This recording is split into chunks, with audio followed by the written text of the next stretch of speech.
Namaste, Kolunka Chibai to all my Tiprasa friends.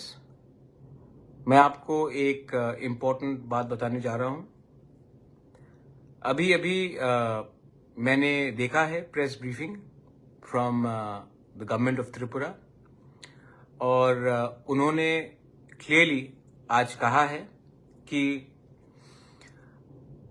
जैसे status को maintain किया जा रहा था, जैसे कि हमारे स्टूडेंट्स को ऑप्शन दिया जा रहा था, कॉकबोरोक में रोमन स्क्रिप्ट और बांग्ला में लिखने का ऑप्शन था, वो ऑप्शन को बदला नहीं जाएगा और इस साल भी तिप्रासा लोग के पास दोनों ऑप्शन रहेगा to appear in the exams in a script that they want to.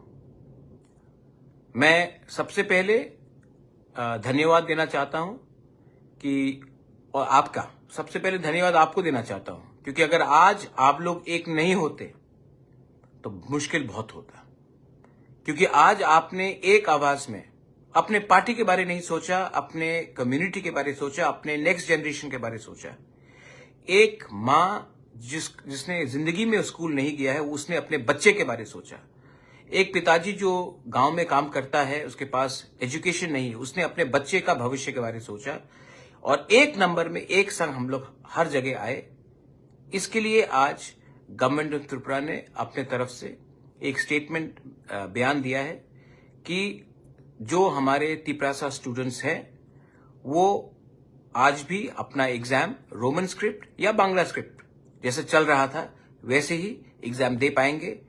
कोई उनको प्रेशर नहीं कर सकता है कि वो एक ही स्क्रिप्ट में लिखे और एक स्क्रिप्ट को छोड़ दे। ये मेरा जीत नहीं है, ये आपका भी जीत नहीं है, ये हमारे भविष्य का जो नेक्स्ट जनरेशन है उनका विक्ट्री है।